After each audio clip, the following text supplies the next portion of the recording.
En este capítulo vamos a escuchar la biografía de Sancho Ramírez, rey de Aragón y Pamplona. Un monarca, adelantado a su tiempo. También haré una referencia al estandarte real del reino y posterior corona de Aragón. El controvertido origen de la bandera barrada.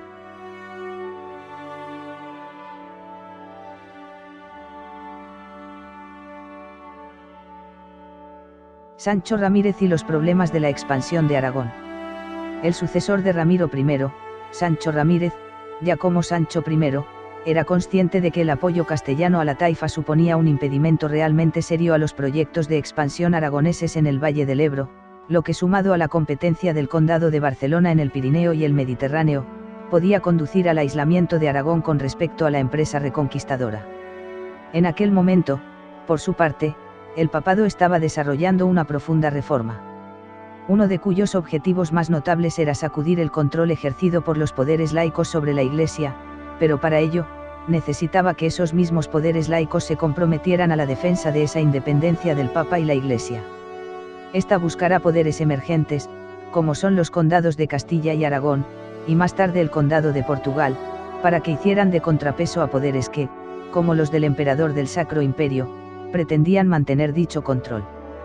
Los estados emergentes se mostrarían receptivos a las reformas que el papado impulsaba para asegurar la independencia eclesiástica y la consolidación jurisdiccional del papado sobre los obispados controlados por príncipes y nobles, y a cambio, el papado, como institución moral y jurídica internacionalmente reconocida, arbitraría a su favor y les dotaría de esa justificación moral y jurídica que necesitaban.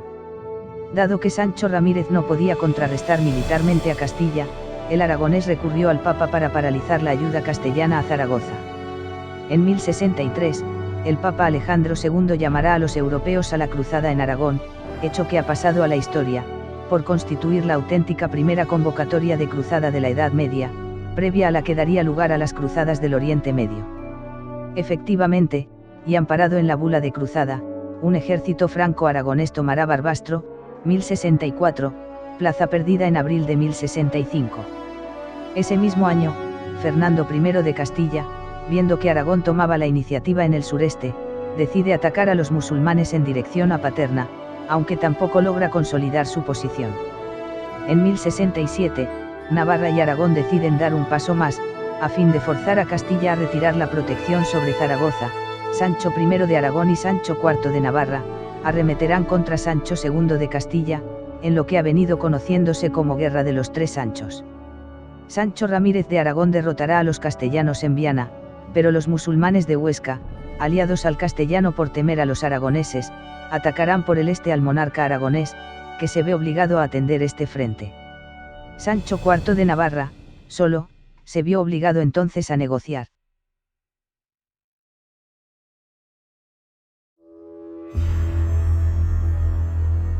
Dada la situación internacional, y dado que esto también le convertía en autoridad moral y jurídicamente reconocida frente a los nobles, en 1068, Sancho Ramírez acabará declarándose vasallo del Papa, gracias a las gestiones del legado Hugo Cándido. De alguna manera, 1068 constituye un año fundamental para Sancho I y para el reino de Aragón. Ese mismo año, el monarca aragonés viajaba a Roma y asumía la reforma gregoriana y la cultura europea. En 1071, tras morir su primera esposa Isabel de Urgel, Sancho se casará con Felicia de Roucy, biznieta del rey de Francia, Roberto el Piadoso, y hermana del conde Eblo II, personaje clave de la Cancillería Pontificia. Precisamente, en 1071 se introduce el rito romano en Aragón, acabando con el rito hispano-visigodo, también llamado mozárabe. En 1076, Sancho Ramírez accede al trono de Navarra como Sancho V. Quizás su buena predisposición para con el papado y la reforma que llevaba a cabo, pudo contribuir a reforzar su candidatura. Lo cierto es que en 1078 el hermano del rey, García, se convertía en obispo de Pamplona, dignidad que sumaba a la de obispo de Jaca. Aunque estos nombramientos iban dirigidos a implementar la reforma en ambos reinos, García acabó posicionándose en el bando mozarabista, que quizás era también el nobiliar, dándose la sorprendente circunstancia de que fuera una mujer, la condesa Sancha, partidaria del fortalecimiento del poder real y el papal, la que, en sustitución de García, ocuparía el obispado a modo de encomienda. Esta política de apertura a las corrientes religiosas y culturales romanas y francesas, también tuvieron su proyección en el terreno económico. El rey del cada vez más poderoso y prestigioso reino de Aragón, necesitaba una corte digna del mismo, siendo elegida Jaca, que recibió fuero en 1077, estimulando la instalación de artesanos de origen francés.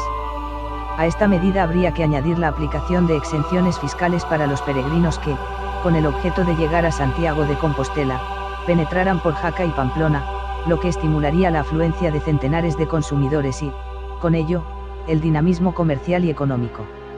Este crecimiento del emergente reino de Aragón, tenía que estar refrendado por algo importante y atractivo para los habitantes de la nueva capital del reino. Pues bien, en esta época de Sancho Ramírez, se acometió la construcción de la Catedral Románica de Jaca. Obra cumbre del románico puro en la península ibérica y con unas dimensiones desmesuradas para su tiempo.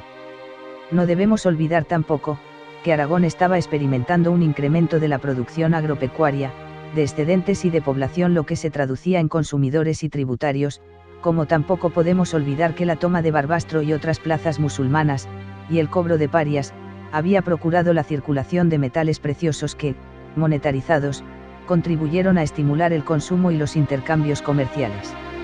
Este fortalecimiento político, económico y cultural, será fundamental para relanzar la tarea reconquistadora, tomándose Graus en 1083 y Monzón en 1089, la toma de esta última plaza abrirá el camino de los aragoneses a Lérida y Tortosa, si bien, de nuevo el Cid campeador, frenará la progresión aragonesa hacia el Mediterráneo. Pocos años después, en 1093, ante la amenaza que suponía la marea almorávide, los antiguos adversarios se unirán para tomar esta plaza, llegando incluso hasta Salou. Huesca se presentaba como el siguiente objetivo a batir, pero sería precisamente durante el cerco levantado en torno a esta importante fortaleza musulmana cuando murió a causa de una flecha, el monarca que había puesto las bases de un reino fuerte, dinámico y culturalmente activo. Sus restos son trasladados al castillo de Monte Aragón, donde reciben sepultura. Finalmente al monasterio de San Juan de la Peña, donde actualmente descansan.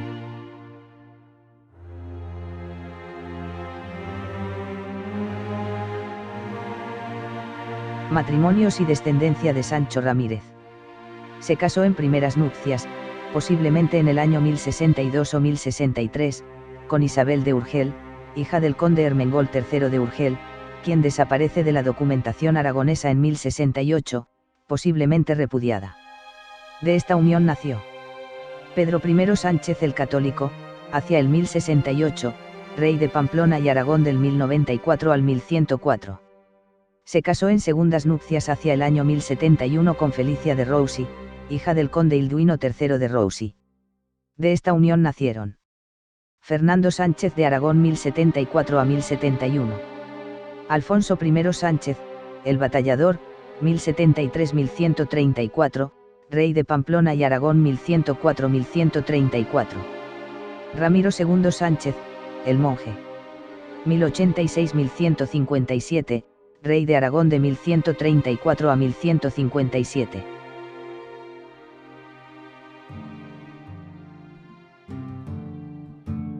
En el mandato de Sancho Ramírez se cree que estuvo el origen de los colores de las barras de Aragón. No hay duda, eran los colores de Roma, y a la decadencia y caída del Imperio Romano pasaron al papado como casi todo, o más bien todo, y desde luego los símbolos. Un par de consideraciones nos llevarán al conocimiento de cómo y cuándo pudieron pasar, y seguramente pasaron, a la corona de Aragón.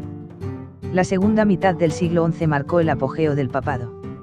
El Papa Alejandro II, 1068 a 1073, fundado en un documento del emperador Constantino, que siglos después se descubrió que era falso, reclamó la soberanía de los reinos de España, mejor dicho, de la parte de España que se había reconquistado y de la que se fuera reconquistando. El rey de Castilla hizo oídos sordos, pero no así el rey de Aragón, Sancho Ramírez. No cabe duda de que la familia real aragonesa era católica. Alfonso I dejó su reino en herencia a las órdenes militares, su hermano Ramiro II era fraile y volvió al convento en cuanto dejó su reino y su hija, en las seguras manos de Ramón Berenguer y doña Toda Ramírez. Estos eran los hijos de Sancho Ramírez. Naturalmente que el padre no solo atendió la llamada sino que inmediatamente se puso en camino a Roma en 1068 para poner su persona y su reino en manos de Dios y de San Pedro, sometimiento que se completó el año siguiente, pues su estancia en Roma fue larga, declarándose feudatario del Papa y pagando el tributo correspondiente. Tal situación perduraría muchos años con relaciones muy fluidas, intercambio de visitas a través de personas de confianza de una y otra parte. Por Aragón casi siempre el abad de San Juan de la Peña. En 1073 Gregorio VII, el nuevo Papa, escribía: no se os oculta que el reino de España fue desde antiguo de la jurisdicción propia de San Pedro, aunque ocupado tanto tiempo por los sarracenos, pertenece todavía por ley de justicia a la sede apostólica solamente y no a otro alguno. Este sometimiento feudal y tributario de Sancho Ramírez, que en 1078 era además también rey de Pamplona, algo merecería por parte del Papa junto con su bendición y que tenía más a mano el Papa que los colores de Roma que además no le suponían coste alguno. Todo apunta a que este fue el origen de las barras que pertenecen por tanto a la Casa Real de Aragón. Antes esos símbolos no se utilizaban y en aquel tiempo no tenían la importancia que adquirieron luego. Este regalo sería considerado como poco más que la estampita especial con que suelen mostrar su agradecimiento los miembros de la Iglesia. Fue más tarde cuando las barras adquirieron la importancia que merecieron y esa fue obra de aragoneses y catalanes primero, y de todos los territorios que se fueron conquistando más tarde. Por tanto, son de todos y pertenecen a todos por igual. No tiene sentido y es penoso leer en obra tan importante y seria como Espasa en su apartado de Ramiro el Monje, que este fue el último rey verdaderamente aragonés. Resulta que doña Petronila, que era verdaderamente aragonesa además del hijo, el futuro Alfonso II, el primero que se titula rey de Aragón y conde de Barcelona, puso también la corona. Pero este tema es para otra historia.